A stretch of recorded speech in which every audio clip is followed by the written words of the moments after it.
Topic 1. Ford issues recall for over 290,000 vehicles due to rear camera malfunction, highlighting automotive safety challenges.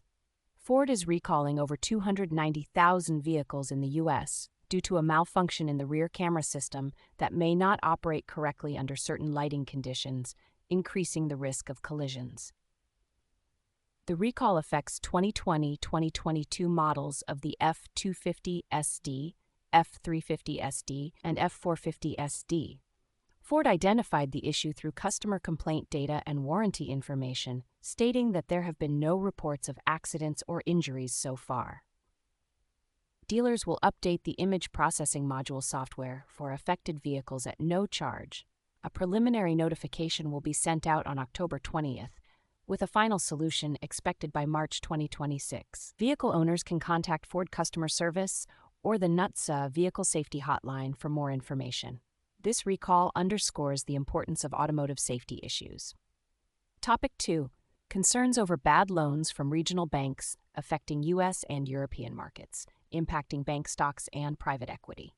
Concerns are rising over bad loans from regional banks in both the U.S. and European markets. Several banks, including Jefferies, Western Alliance, and Zions Bank, have seen their stock prices plummet due to bad loans. These banks suffered significant losses from the bankruptcies of auto parts suppliers, First Brands, and Tricolor Holdings. First Brands' bankruptcy was attributed to a complex loan structure and opaque funding, shocking banks and investors alike. This issue is affecting not only the U.S., but also European markets, where major banks and private equity firms are experiencing stock declines, exacerbating overall financial market instability.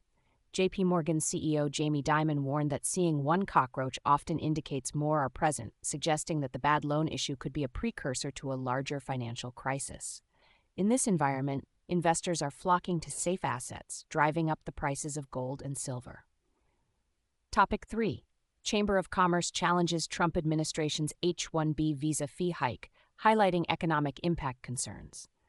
The U.S. Chamber of Commerce has filed a lawsuit against the Trump administration over a hike in H-1B visa application fees to $100,000.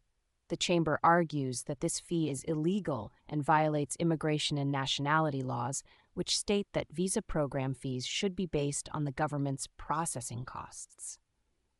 They express concern that the new fee will impose an economic burden on U.S. companies, particularly startups and small businesses, making it harder to attract global talent. While the Trump administration aimed to encourage the hiring of more American workers by raising the fee, it has significantly impacted the tech industry, warning that many companies will struggle to recruit foreign talent. The chamber claims that this fee is financially unrealistic for many businesses and will greatly increase the cost of hiring foreign talent.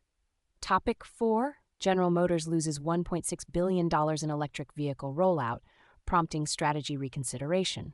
As U.S. automakers adjust their electric vehicle EV outlook, General Motors has reported a loss of $1.6 billion related to its EV rollout.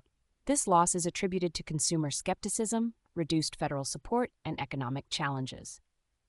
The withdrawal of electric vehicle purchase incentives by former President Donald Trump is expected to slow the adoption of EVs.